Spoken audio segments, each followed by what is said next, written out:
আসসালামু আলাইকুম। রাইসুল হক চৌধুরী স্বাগত জানাচ্ছি এনটিভির রাতের খবরে। ক্রাউন সিমেন্ট শিরোনাম দেখছিলেন, এবার পুরো খবর। আগামী জাতীয় নির্বাচনে ভোটাররা যেন নির্বিঘ্নে তাদের ভোটাধিকার প্রয়োগ করতে পারে তা নিশ্চিত করতে পুলিশ বাহিনীকে নিরপেক্ষভাবে দায়িত্ব পালন করার আহ্বান জানিয়েছেন অন্তর্বর্তীকালীন সরকারের প্রধান উপদেষ্টা অধ্যাপক ডক্টর মোহাম্মদ ইউনূস। পুলিশ সপ্তাহের উদ্বোধনী অনুষ্ঠানে তিনি এই আহ্বান জানান। পরাজিত শক্তি যেন কোনোভাবেই দেশকে অস্থিতিশীল করতে না পারে, সেজন্য পুলিশ বাহিনীকে সতর্ক থাকারও তাগিদ দেন ডক্টর ইউনূস। নজরানা চৌধুরীর রিপোর্ট। পুলিশ সপ্তাহ 2025 উদ্বোধন করতে মঙ্গলবার রাজধানীর রাজারবাগ পুলিশ লাইনে আসেন প্রধান উপদেষ্টা অধ্যাপক মোহাম্মদ ইউনূস। স্বরাষ্ট্র উপদেষ্টা ও সচিব ছাড়াও পুলিশ বাহিনীর ঊর্ধ্বতন কর্মকর্তারা এ সময় তাকে স্বাগত জানান। জনবল, লজিস্টিক্স এবং বাজেট স্বল্পতা নিয়ে পুলিশ বাহিনী যেভাবে জনগণের সেবা দিয়ে যাচ্ছে, সেজন্য সকল পুলিশ সদস্যকে ধন্যবাদ দেন প্রধান উপদেষ্টা। আহ্বান জানান, গত 16 বছরে পুলিশের সাথে জনগণের যে দূরত্ব তৈরি হয়েছে তা দূর করার জন্য। পুলিশ বাহিনীর সামনে নানা সীমাবদ্ধতা ও চ্যালেঞ্জ রয়েছে। অপ্রতুল জনবল, লজিস্টিক্স, অপর্যাপ্ত বাজেট ইত্যাদি। কিন্তু আমাদের সবচেয়ে বড় চ্যালেঞ্জ হলো বিগত 16 বছরে পুলিশ জনগণের মধ্যে যে দূরত্ব সৃষ্টি হয়েছে সেই দূরত্ব কমিয়ে আনা। একটি দেশ কতটা সভ্য তা সেই দেশের পুলিশ ও জনগণের সম্পর্কের উপর নির্ভর করে উল্লেখ করে ডক্টর ইউনূস বলেন, পুলিশ যেন পেশাদারিত্বের সাথে দায়িত্ব পালন করতে পারে, সেজন্য সুষ্ঠু নির্বাচনের মাধ্যমে নির্বাচিত রাজনৈতিক সরকার প্রয়োজন। নির্বাচন যেন সুষ্ঠু ও শান্তিপূর্ণ উপায়ে অনুষ্ঠিত হয়, সেজন্য পুলিশ সদস্যদের ভূমিকা খুবই গুরুত্বপূর্ণ। নির্বাচনে সকল প্রতিদ্বন্দ্বী প্রার্থীর প্রতি সমান আচরণ ও ভোটাররা যাতে নির্ভয়ে নির্বিঘ্নে নিজেদের ভোটাধিকার প্রয়োগ করতে পারে সেই পরিবেশ নিশ্চিত করা আপনাদের এবং আমাদের সর্বোচ্চ দায়িত্ব।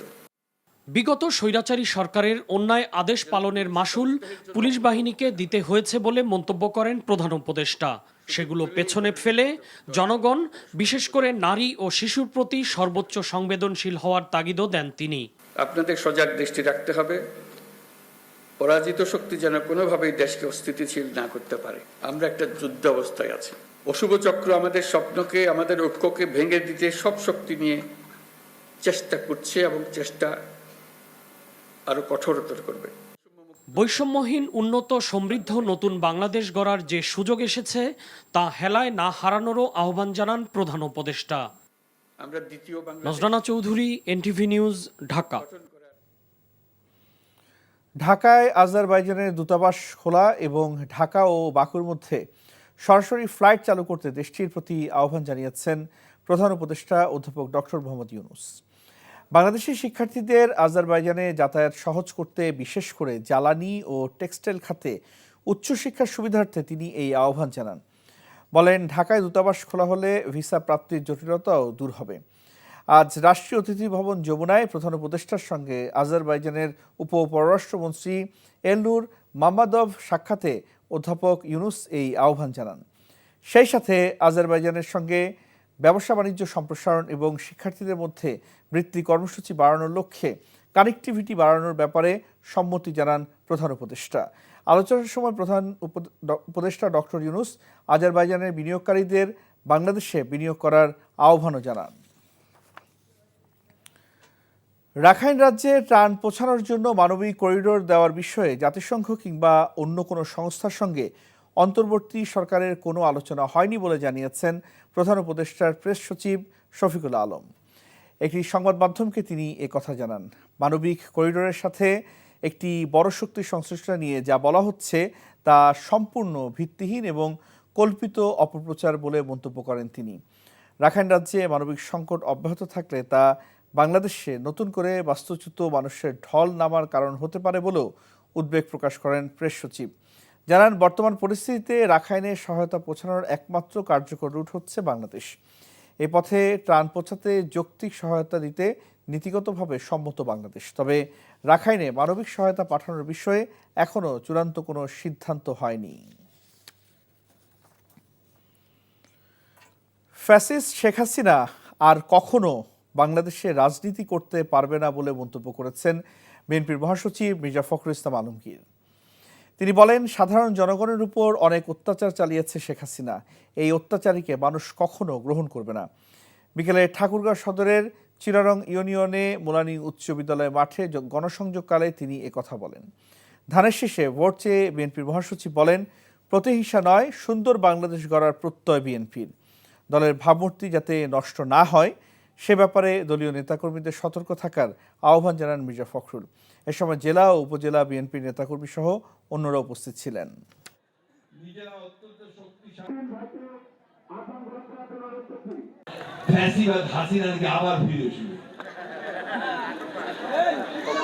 আমাদেরকে কিছু করতে হবে না, ওর ব্যবস্থা মানুষ নিয়ে দিবে, ঠিক কিনা?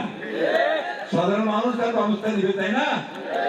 যে অত্যাচার নির্যাতন চালিয়েছে এটা তারাই নিবে, তাকে কোনোদিন দেশে আসে রাজনীতি করতে হবে না। আর করতে চায় মানুষ তাকে এখন গ্রহণ করবে না। আবার আমরা যদি সরকার গঠন করতে পারি, ধানের শীষকে দিয়ে আনতে পারি, তাহলে আবার আমরা আপনাদের যেন কল্যাণ হয়, ভালো হয়, সেই কাজগুলি আমরা করবো। ধর্ম বর্ণ নির্বিশেষে একটি ন্যায়পরায়ণ দেশ গড়াই লক্ষ্য উল্লেখ করে জামায়াতে ইসলামীর আমির ডাক্তার শফিকুর রহমান বলেন, দেশে যোগ্যতা অনুযায়ী মানুষ তার মর্যাদা পাবে। কে কোন দলের সেটি দেখা হবে না। দুপুরে মৌলভীবাজারের কুলাউড়া উপজেলার ভুকশিমাইল বাজার এলাকায় জামায়াতে ইসলামীর দাওয়াতি গণসংযোগ ও সহযোগী সদস্য সংগ্রহ অনুষ্ঠানে তিনি কথা বলেন। জামায়াতের আমির বলেন, আগে পরীক্ষায় ভালো ফলাফল করলে দেখার জন্য মানুষ বাড়িতে যেত, এখন কিছু ছাত্র দেখলে মানুষ এড়িয়ে যেতে চায়। তিনি বলেন, সমাজে কিছু মাফিয়া আছে যারা তাদের স্বার্থে এই ছাত্রদের ব্যবহার করার জন্য অস্ত্র ও মাদক দিয়ে এদেরকে নষ্ট করছে। এমন একটা দেশ গড়তাম চাই, যে দেশে মানুষ মর্যাদা পাইব তার গুণাগুণের ভিত্তিতে, তার কোয়ালিটি দেখিয়ে তারে সমাজ তারে যথাযথ জায়গায় সম্মান করতে বাধ্য। সে কোন ধর্মের এটা বড় কথা নয়, এমনকি সে কোন দলের এটাও বড় কথা। এলজিইডির ১৯০০ কোটি টাকার Bangladesh sustainable recovery emergency and response বা বি স্ট্রং প্রকল্পে যন্ত্রাংশ কেনাকাটায় অস্বাভাবিক দাম নির্ধারণের প্রমাণ পেয়েছে দুদক। 4টি ল্যাপটপ কিনতে 11 লাখ টাকা, প্রতিটি মোটরসাইকেল 2.5 লাখ টাকা সহ প্রতিটি যন্ত্রাংশ কেনাকাটায় বেশি দাম ধরা হয় প্রাথমিক প্রকল্পে। আজ ঢাকায় স্থানীয় সরকার অধিদপ্তরের প্রধান কার্যালয় সহ সারা দেশে 36টি জেলা উপজেলা কার্যালয়ে অভিযান চালিয়ে এমন সব অসঙ্গতি খুঁজে পেয়েছে দুদক। ইফতেখার রেজা রিপোর্ট। মঙ্গলবার রাজধানীর আগারগাঁওয়ে অবস্থিত স্থানীয় সরকার প্রকৌশল অধিদপ্তরের প্রধান কার্যালয়ে অভিযান চালায় দুদকের এনফোর্সমেন্ট টিম। 2024 সালের বন্যা পরবর্তী পরিস্থিতি মোকাবেলায় চট্টগ্রাম বিভাগের 6 জেলা ফেনী, নোয়াখালী, কুমিল্লা, লক্ষ্মীপুর, চট্টগ্রাম ও ব্রাহ্মণবাড়িয়ার জন্য বরাদ্দকৃত 1909 কোটি টাকার এই প্রকল্প বাস্তবায়নের আগেই এর নানা খাতে অস্বাভাবিক ব্যয়ের তথ্য হাতে পায় দুদক। এদিকে দুদকের অভিযানের সংবাদ সংগ্রহে গণমাধ্যম কর্মীদের কার্যালয়ে প্রবেশে বাধা দিয়েছেন এলজিইডির কর্মকর্তারা। এলজিইডিকে আমরা রিকোয়েস্ট করেছি যে ওনারা আগে অ্যালাউ করেন। প্রথমে বলতেছে নিচে অনেক মানুষ, 5 জন সাংবাদিক প্লাস 5 জন ক্যামেরাম্যান, টোটাল 10 জন। তখন 10 জনকে আসার কথা বলার পরে আমাকে ফোন করে বলা হলো যে আসবেন, আমরা সবাই আসবেন, নইলে কেউ আসবেন না। অভিযান শেষে দুদকের সহকারী পরিচালক পাপন কুমার সাহা জানান, প্রকল্পটির বিভিন্ন খাতে অস্বাভাবিক ব্যয়ের প্রমাণ মিলেছে। তিনি জানান, এই প্রকল্পের জন্য নির্ধারিত স্ট্রিট সোলার লাইটের প্রতি ইউনিট মূল্য ধরা হয়েছে 72,000 টাকা। পূর্ণাঙ্গ ডিপিপি প্রস্তাব পুরোটা চেক করার সময় পাইনি, আমরা এগুলো যাচাই বাছাই করে দেখব। তবে আপাত দৃষ্টিতে আমাদের কাছে ল্যাপটপের দামটা একটু অস্বাভাবিক মনে হয়েছে। ল্যাপটপ কম্পিউটার 4টা ল্যাপটপের দাম 11 লাখ টাকা ধরা হয়েছে। শিক্ষা উপকরণ এবং দক্ষতা বৃদ্ধি প্রশিক্ষণ ক্ষেত্রে বিভিন্ন ব্যয়ের কথা বলা হয়েছে এবং ব্যয়ের যে পরিমাণ দেখানো হয়েছে তা আমাদের স্বাভাবিকভাবে একটু বেশি মনে হয়েছে। আরও সততা জানার চেষ্টা করব যে এগুলার বাস্তব মূল্য কেমন হতে পারে এবং এটা আমাদের যে চূড়ান্ত ডিপিপি এটার সাথে সামঞ্জস্যপূর্ণ কিনা। এইটা আমার পক্ষে বলা সম্ভব না, কারণ এটা প্রতিষ্ঠান প্রধান হিসাবে আমাদের প্রধান প্রকৌশলী বলতে পারবেন। যেখানে অনিয়মে পাওয়া গেছে সাথে সাথে ব্যবস্থা নিচ্ছেন। এখানে ওনার কমিশনাররা আছেন, ওনারাও জানেন যে যেখানে যদি কোনো হয় সাথে সাথে সাসপেন্ড হচ্ছে। এদিকে চট্টগ্রাম সহ দেশের আরও 35টি স্থানে অভিযান চালায় দুদকের বিভিন্ন টিম। এ সময় দুদকের দলটির কাছে ধরা পড়ে প্রকল্পের কাজ যথাযথ সম্পন্ন না করে বিধি বহির্ভূতভাবে অগ্রিম বিল তুলে নেওয়া হচ্ছে। এছাড়া এলজিইডির তত্ত্বাবধানে বিভিন্ন রাস্তা ও ব্রিজ কালভার্ট নির্মাণে নিম্নমানের কাজ করায় অল্প দিনে ধসে পড়ার অভিযোগ আসছে। চলমান প্রকল্পের তথ্যগুলো নিলাম, ওখান থেকে আমরা র্যান্ডমলি বেশ কয়েকটা প্রকল্পের নথি দেখেছি। আপাতত অফিসের ফাইলওয়ার্কগুলো আমরা করেছি, কিছু তথ্য আমরা নিয়েছি, আর কিছু তথ্য ওনারা পাঠাবে। পরবর্তীতে আমরা সরজমিনে কিছু খোঁজখবর নিব যে আসলে ওনারা যতটুকু বিল পেমেন্ট করেছেন কাজ ততটুকু হয়েছে কিনা। মাঠ পর্যায়ে সরজমিনে তদন্ত করার পর প্রকল্পে দুর্নীতি হয়েছে কিনা তা উঠে আসবে উল্লেখ করে সংশ্লিষ্ট নথিপত্র সংগ্রহ করা হয়েছে বলেও জানান দুদক কর্মকর্তারা। Iftekhar Reza, NTV news, Dhaka. প্রবাসীদের ভোটাধিকার নিয়ে 15 মের মধ্যে রাজনৈতিক দলগুলোকে মতামত জানানোর আহ্বান জানিয়েছে নির্বাচন কমিশন। আর সীমিত পরিসর হলেও প্রবাসী ভোটারদের ভোটের আওতায় আনতে কমিশন কাজ করছে বলে জানিয়েছেন প্রধান নির্বাচন কমিশনার এএমএম নাসির উদ্দিন। সকালে নির্বাচন ভবনে অডিটোরিয়ামে প্রবাসী ভোটিং সিস্টেম উন্নয়ন বিষয়ক সেমিনারে এসব কথা বলেন তিনি। রিপোর্টে আরও জানাচ্ছেন ফাহাদ মোহাম্মদ। নির্বাচন কমিশন আয়োজিত প্রবাসী ভোটিং সিস্টেম উন্নয়ন শীর্ষক সেমিনারে নির্বাচন ভবনের অডিটোরিয়ামে যোগ দেন সিইসি সহ নির্বাচন কমিশনাররা। সেমিনারে অংশ নেন বিভিন্ন রাজনৈতিক দলের নেতা, শিক্ষক সহ বিশিষ্টজনেরা। এ সময় সিইসি বলেন, প্রবাসীদের ভোট নিশ্চিত করা কমিশনের জাতির কাছে ওয়াদা। দেশ বিদেশ থেকে আমাদের এক্সপার্টরা যখন আমার সাথে দেখা করেন বা কোনো কল করেন, ওনারা সবসময় একটা দাবি জানান যে আমাদের একটা ভোটের ব্যবস্থা করেন। পৃথিবীর বিভিন্ন দেশে এটা আমারও কান্ট্রি ভোটিং আছে, অনেক দেশে আবার শুরু করে দেখ রোল ব্যাক পারে নাই, নানা রকম সমস্যা। ইভেন আমাদের পাশের দেশ ইন্ডিয়া এখনো ইউনিভার্সালি চালু করতে পারেনি। অনেক দেশ চালু করেছে, অনেক দেশ চালু করতে পারে নাই, বাট আমরা চালু করতে চাই অ্যাটলিস্ট সীমিত পরিসরে। আমরা চাই যে নেক্সট ইলেকশনে শুরুটা অন্তত হোক। রাজনৈতিক নেতারা বলেন, প্রবাসীদের ভোটিং পদ্ধতির সুযোগ যেন প্রকৃত প্রবাসীরাই পায় তা নিশ্চিত করতে হবে। এই প্রক্রিয়াটা যাতে পালিয়ে যাওয়া আওয়ামী লীগের কর্মী এবং নেতাদের রিহ্যাবিলিটেশনের প্রজেক্ট হিসেবে কাজ না করে যারা প্রবাসীরা আছেন তারা সবাই তাদের ভোটাধিকার প্রয়োগ করতে পারেন। এক্ষেত্রে জন্য পাইলট করে অল্প কিছু মানুষের ক্ষেত্রে ভোটাধিকারের সুযোগ দেয়া, অন্য মানুষকে ভোটাধিকার প্রয়োগ করার ওই সুবিধা থেকে বাইরে রাখা, এটা যেন না হয়। প্রবাসীদের জন্য প্রস্তাবিত 3টি ভোটিং পদ্ধতির মধ্যে কেউ কেউ প্রক্সি ভোটিংকে সমর্থন করেন, কারো মত রয়েছে অনলাইনের দিকে। আমার কাছে মনে হয়েছে যে তারা প্রক্সি সিস্টেমটা অ্যাপ্লাই করতে চায়, এবং আমাদের কাছেও মনে হয়েছে যে এই সিস্টেমটাই এই মুহূর্তে কার্যকরী। এই সিস্টেমটা যদি অ্যাপ্লাই করা যায় তাহলে মোটামুটি রিলায়েবিলিটি থাকবে। আমরা অনলাইনটাকে রিকমেন্ড করেছি এই শর্তে, এটা পাইলটিং, আর অন্য দুইটা পরীক্ষা নিরীক্ষা করে আমরা মতামত দিব বলে। টেকনিক্যাল যেটা একদম সাউন্ড একটা মেশিন, এইমাত্র আপনি শুরু করলেন, এটার মধ্যে ইরোধ থাকতে পারে। তো আমরা বলেছি যে সমস্যা থাকতে পারে, কিন্তু প্রবাসীদের এই ভোটের অধিকারটা এটা চালু করে দেওয়া দরকার। সবচেয়ে আধুনিক, সাশ্রয়ী, সহজলভ্য পদ্ধতি বাস্তবায়ন করে প্রবাসীদের ভোট দেওয়ার সুযোগ দিতে দাবি জানানো হয়। যেই প্রস্তাবটা সবচেয়ে কার্যকর হবে, গ্রহণযোগ্য হবে, আধুনিক হবে, বাস্তবায়নযোগ্য হবে এবং সবচেয়ে সাশ্রয়ী হবে। কারণ আমরা খুব অর্থবান জাতি না, আমাদের মানুষের কল্যাণের জন্য অনেক কিছু করা আমাদের বাকি। কারণ এক্স যাকে নমিনেশন দিল ওয়াইকে, ওয়াই তার এক্সের পছন্দ মোতাবেক ভোট নাও দিতে পারে। সেই ক্ষেত্রে একটা প্রশ্ন থেকে যায়, এটার মীমাংসা কিভাবে হবে, এটার একটা পদ্ধতি আমাদের আবিষ্কার করতে হবে। আমরা এটাকে টোটাল বাদ দিতেও বলি নাই, গ্রহণ করতেও বলি নাই, এর ব্যাপারে ডিসকাশন করে আমরা আমাদের মতামত দিব। দলীয় ফোরামে আলোচনা করে প্রবাসীদের ভোটাধিকার বাস্তবায়নের বিষয়ে সিদ্ধান্ত জানানো হবে বলেও জানান রাজনৈতিক নেতারা। Fahad Mohammad, NTV news, Dhaka. বিএনপির আবেদনের প্রেক্ষিতে দলের চেয়ারপারসন ও সাবেক প্রধানমন্ত্রী বেগম খালেদা জিয়ার দেশে ফেরার প্রস্তুতি নিয়ে কাজ চলছে বলে জানিয়েছেন পররাষ্ট্র উপদেষ্টা মোহাম্মদ তৌহিদ হোসেন। আজ পররাষ্ট্র মন্ত্রণালয়ের সাংবাদিকদের প্রশ্নের জবাবে তিনি কথা বলেন। কাতারের আমিরের পাঠানো বিশেষ এয়ার অ্যাম্বুলেন্সে এবছরের গত 7 জানুয়ারি লন্ডনে পৌঁছান বেগম জিয়া। লন্ডন ক্লিনিকে চিকিৎসা দেওয়ার পর অনেকটা সুস্থ হওয়ার পর থেকে পুত্র তারেক রহমানের বাসায় অবস্থান করে চিকিৎসা নিচ্ছেন তিনি। এখন তিনি সুস্থ আছেন বলে জানিয়েছেন তার চিকিৎসকরা। বিএনপি নেতারা জানান তিনি শিগগিরই দেশে ফিরবেন। জুলাই আগস্ট গণ অভ্যুত্থানে হত্যা চেষ্টার অভিযোগে দায়ের করা একটি মামলায় ক্ষমতাচ্যুত প্রধানমন্ত্রী শেখ হাসিনার সঙ্গে আসামি করা হয়েছে ঢাকায় সিনেমার নায়িকা নুসরাত ফারিয়া, অপু বিশ্বাস, নিপুণ আক্তার, আশরাফি ভাবনা, নায়ক জায়েদ খান সহ 17 অভিনয়শিল্পীকে। গত মার্চ মাসে ঢাকার মুখ্য মহানগর হাকিম আদালতে 283 জনকে আসামি করে মামলাটি দায়ের করেন এনামুল হক নামের এক ব্যক্তি। আদালতের নির্দেশে ভাটারা থানা আজ তা এজাহার হিসেবে লিপিবদ্ধ করার প্রক্রিয়া শুরু করে। পুলিশ জানায় নথি এসেছে থানায়, সেটি লিপিবদ্ধ করার প্রক্রিয়া চলছে। মামলায় সুবর্ণা মোস্তফা, রোকেয়া প্রাচী, সোহানা সাবা, মেহের আফরোজ শাওন, জ্যোতিকা জ্যোতি, সাইমন সাদিক, আজিজুল হাকিমেরও নাম রয়েছে।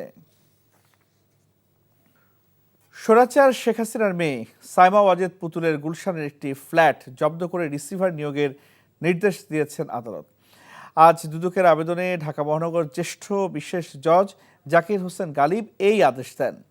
দুদকের আবেদনে বলা হয়, গুলশানে 57 লাখ টাকার ফ্ল্যাটটি পুতুল হাত বদলের চেষ্টা করছেন। মামলা নিষ্পত্তির আগে এই সম্পদ হস্তান্তর হলে অনুসন্ধান ক্ষতির শঙ্কা রয়েছে। এদিকে দুপুরের সংবাদ সম্মেলনে পুতুল সহ হাসিনা পরিবার বা দুর্নীতির মামলায় পলাতক আসামিদের ব্যাপারে অনুসন্ধান কর্মকর্তা চাইলে রেড অ্যালার্ট জারির জন্য নোটিশ দিতে পারেন বলে জানায় দুদক। এ সময় জ্ঞাত আয় বহির্ভূত সম্পদ অর্জনের অভিযোগে সাবেক মুক্তিযুদ্ধ বিষয়ক মন্ত্রী আকম মোজাম্মেল হকের নামে মামলা করা হয়েছে বলেও জানান দুদক মহাপরিচালক। এই আদালত যে রিসিভার নিয়োগের জন্য যাদেরকে দায়িত্ব দিবেন, এটা অনেক ক্ষেত্রে জেলা প্রশাসনকে দায়িত্ব দেওয়া হচ্ছে, কোনো ক্ষেত্রে পুলিশ প্রশাসনকে দেওয়া হচ্ছে। যেখানে আদালত প্রয়োজন মনে করছেন তাদেরকে ব্যবস্থাপনার দায়িত্ব তাদের ক্ষমতার অপব্যবহারপূর্বক অসাধু উপায়ে জ্ঞাত আয়ের উৎসের সাথে অসঙ্গতিপূর্ণ 10,34,00,000 টাকারও বেশি মূল্যের সম্পদ অর্জন পূর্বক ভোগ দখলে রাখা এবং তার নামেও 3টি ব্যাংক হিসাবের মাধ্যমে মোট 8,32,00,000 টাকারও বেশি অস্বাভাবিক এবং সন্দেহজনক লেনদেন করার অপরাধ অনুসন্ধানকালে প্রমাণিত হয়েছে। বাংলাদেশের স্যাটেলাইট ইন্টারনেট সেবা প্রদানের জন্য মার্কিন প্রযুক্তি প্রতিষ্ঠান স্টারলিংককে লাইসেন্স হস্তান্তর করেছে বাংলাদেশ টেলিযোগাযোগ নিয়ন্ত্রণ কমিশন বিটিআরসি। বিকেলে রাজধানীর আগারগাঁওয়ে বিটিআরসি ভবনের প্রতিষ্ঠানটির অনুকূলে non geostationary satellite orbit operator licence ও রেডিও কমিউনিকেশন অপারেটর লাইসেন্স নামে দুটি পৃথক লাইসেন্স হস্তান্তর করা হয়। প্রথম লাইসেন্সটি হস্তান্তর করা হয় বিটিআরসির লাইসেন্সিং বিভাগ থেকে, যার মাধ্যমে স্টারলিং বাংলাদেশে তাদের বাণিজ্যিক কার্যক্রম পরিচালনা করতে পারবে। দ্বিতীয় লাইসেন্সটি হস্তান্তর করা হয় বিটিআরসির স্পেকট্রাম বিভাগ থেকে, যার আওতায় ইন্টারনেট সেবা প্রদানের জন্য অনুমোদিত তরঙ্গ ব্যবহার করা সহ বেতার যন্ত্র ও আনুষঙ্গিক যন্ত্রাংশ আমদানি ও ব্যবহার করতে পারবে। সরকার দীপ্ত টিভির সংবাদ কার্যক্রম বন্ধ করেনি বলে জানিয়েছেন তথ্য সম্প্রচার উপদেষ্টা মোহাম্মদ মাহফুজ আলম। মঙ্গলবার সন্ধ্যায় সচিবালয়ের তথ্য সম্প্রচার মন্ত্রণালয়ের এক অনুষ্ঠানে তিনি এই কথা বলেন। উপদেষ্টা বলেন, বার্তা বিভাগের কার্যক্রম সাময়িক বন্ধের বিষয়টি দীপ্ত টিভি কর্তৃপক্ষের অভ্যন্তরীণ সিদ্ধান্ত। তিনি বলেন, সোমবার সচিবালয়ে সংস্কৃতি বিষয়ক উপদেষ্টাকে গণহত্যা নিয়ে প্রশ্ন করার প্রেক্ষিতে দীপ্ত টিভির সংবাদ সম্প্রচার বন্ধ হয়নি। এর আগে দুপুরে দীপ্ত টিভির স্ক্রলে জানানো হয়, অনিবার্য কারণবশত দীপ্ত টিভির সব সংবাদ পরবর্তী ঘোষণা না দেওয়া পর্যন্ত স্থগিত থাকবে। তবে ত্রুটি সেরে রাতেই সম্প্রচারে ফিরতে পারে বলে জানিয়েছে দীপ্ত টিভি কর্তৃপক্ষ।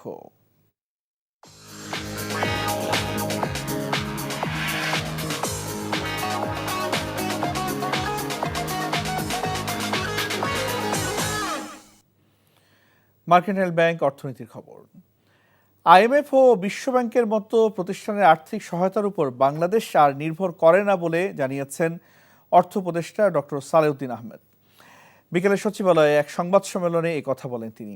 তবে আইএমএফের বার্ষিক সাধারণ সভা উপলক্ষে যুক্তরাষ্ট্র সফরে বাজেট সহায়তা, শুল্ক হার কমানো সহ বেশ কিছু বিষয়ে ইতিবাচক আলোচনা হয়েছে বলে জানান উপদেষ্টা। রিপোর্ট করছেন রোকন উদ্দিন। মঙ্গলবার বিকেলে সচিবালয়ে অর্থ উপদেষ্টা অংশ নেন অর্থনৈতিক বিষয় ও সরকারি ক্রয় সংক্রান্ত উপদেষ্টা পরিষদ কমিটির বৈঠকে। আগের দিন আইএমএফের বার্ষিক সাধারণ সভা উপলক্ষে যুক্তরাষ্ট্র সফর শেষে দেশে ফিরেছেন তিনি। তাই বৈঠক শেষে আয়োজিত সংবাদ সম্মেলনে সাংবাদিকরা জানতে চান সফরে কি কি বিষয়ে আলোচনা হয়েছে। অর্থের সংস্থা যেটা আমরা 3টা চুক্তি সই করেছি, আপনারা জানেন, $650 million বে টার্মিনাল, $200 million হলো আপনার সেফটি নেট এবং রেজিলিয়েন্স প্রজেক্ট, আর 100 মিলিয়ন এটা হলো 850, আর 100 মিলিয়ন ওপেক ফান্ড, সেটা হলো প্রাইভেট সেক্টরের জন্য। বাজেট সাপোর্টের ব্যাপারে আইএমএফের সাথে একটু আলোচনা চলছে। যদি বাজেট সাপোর্ট যদি আমরা আইএমএফের ব্যাপারে অনেক শর্ত থাকে, আমরা চিন্তা ভাবনা করছি, আমরা নিজের মতো করে বাজেট করতে চেষ্টা করবো। এই হলো আমাদের। এ সময় তার কাছে প্রশ্ন ছিল, এজন্য আইএমএফ বা বিশ্বব্যাংকের মতো প্রতিষ্ঠান কোনো শর্ত দিয়েছে কিনা। এখন আইএমএফ ডিপেন্ডেন্ট আমরা না, এখন আর ওই দিন চলে গেছে। আইএমএফ বা ওয়ার্ল্ড ব্যাংক ডিপেন্ডেন্ট না, তবে ওয়ার্ল্ড ব্যাংকের প্রজেক্ট ঋণটা ওরা তো বলছে আমরা এসে করবো, আমরা বাকিগুলো আমরা প্রসেস করবো। হঠাৎ করেই বাংলাদেশি পণ্যের ওপর আরোপ করা 37% শুল্ক হার কমানোর বিষয়েও ইতিবাচক আলোচনা হয়েছে বলে জানান উপদেষ্টা। আমরা আলাপ করেছি কিভাবে কমাবো। সুতার তুলার ব্যাপারে অলরেডি আমরা ছাড় দিয়েছি। তুলার ব্যাপারে আমরা বন্ডেড ওয়্যার হাউস করার কথা বলেছি। ওদের সাথে এনার্জি ডিভিশনের সাথে কথা হচ্ছে এলএনজি আমরা আনতে পারি কিনা, ইলেকট্রনিক গুডস, জেনারেটর, এগুলো মাস্টার কার্ড, ভিসা, শেভরন, ওরা তো ওদের পক্ষ থেকে বলেছে। এ সময় তার কাছে প্রশ্ন ছিল বাংলাদেশের জন্য আইএমএফের $4.7 বিলিয়ন ঋণের $650 মিলিয়ন করে চতুর্থ ও পঞ্চম কিস্তির অর্থ জুনে মিলবে কিনা। ওরা বলছে উই আর ন্যারোয়িং ডাউন। কি মিন করে? যদি না হতো তো আমি এমনি চলে আসতাম, আর এমনি চলে আসার কোনো আপত্তি হতো না। I have achieved enough. Already তো আপনার $1 বিলিয়ন তো একেবারে এআরডিসি সই টই করে তো টাকা রেডি, ওটা ট্রান্সফার হবে। আরও তো এরকম কয়েক billion dollar. Roknuddin, NTV news, Dhaka. মার্কিন charge d'affaires Tracy Ann Jacobson বলেছেন, গুণগত মানের দিক থেকে আমেরিকার তুলা বিশ্বের মধ্যে শ্রেষ্ঠ। বাংলাদেশ এই তুলার ব্যবহার বাড়ালে দুদেশেই লাভবান হবে। এমনকি দুই দেশের বাণিজ্য ভারসাম্য আনতে তুলা গুরুত্বপূর্ণ ভূমিকা রাখতে পারে। আজ রাজধানীর একটি কনভেনশন হলে কটন কাউন্সিল ইন্টারন্যাশনাল আয়োজিত ইউএস কটন টেকসই উৎস শীর্ষক সেমিনারে তিনি কথা বলেন। এ সময় বাংলাদেশের ব্যবসায়ী নেতারা বলেন, কিছু ব্যবসায়ী ভারতের দালাল হয়ে দাঁড়িয়েছে। নিজ দেশে কর্মসংস্থান বাড়ানোর উপর জোর দিয়ে তারা বলেন, ভারতের পণ্য বাংলাদেশে আসলে অবশ্যই প্রাইস ট্যাগ থাকতে হবে, যাতে দাম নিয়ে কেউ জালিয়াতি করতে না পারে।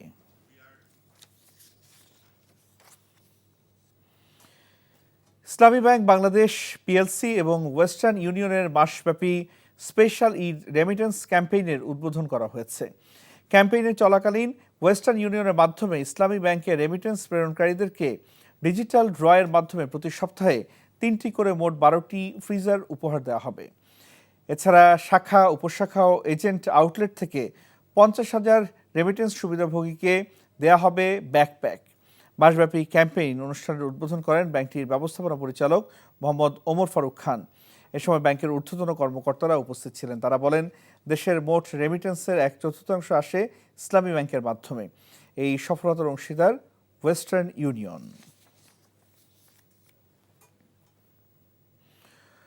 ওয়ালটনের তৈরি ইউরোপিয়ান এসএসসি ব্র্যান্ডের এসি কিনে 10 লাখ টাকা পেলেন খুলনার মিঠুন দত্ত। দেশব্যাপী চলমান ডিজিটাল ক্যাম্পেইনের আওতায় কিস্তি সুবিধা এসি কিনে মিলিয়নিয়ার হয়েছেন খুলনার খালিশপুরের জুয়েলারি ব্যবসায়ী মিঠুন। সম্প্রতি জেলার চিত্রালী শ্রমিক ময়দানে এক অনুষ্ঠানে তার হাতে 10 লাখ টাকার চেক তুলে দেওয়া হয়। এ সময় ওয়ালটনের সিনিয়র এক্সিকিউটিভ ডিরেক্টর ও চিত্রনায়ক Amin Khan, chief marketing officer Zoheb Ahmed সহ অন্যরা উপস্থিত ছিলেন। এর আগে চলতি সিজনে ওয়ালটনের ফ্রিজ কিনে মিলিয়নিয়ার হয়েছেন বিভিন্ন জেলার 4 জন। আসন্ন ঈদ সামনে রেখে সারা দেশে চলছে ওয়ালটনের ডিজিটাল ক্যাম্পেইন সিজন 22। এর আওতায় বিভিন্ন ওয়ালটন পণ্য কিনে ক্রেতারা পাচ্ছেন মিলিয়নিয়ার হওয়ার সুযোগ, রয়েছে বিভিন্ন উপহার। এই ছিল রাতের খবর। এই খবরের ভিডিও আপডেট জানতে ভিজিট করুন এনটিভি অনলাইন www.ntvbd.com।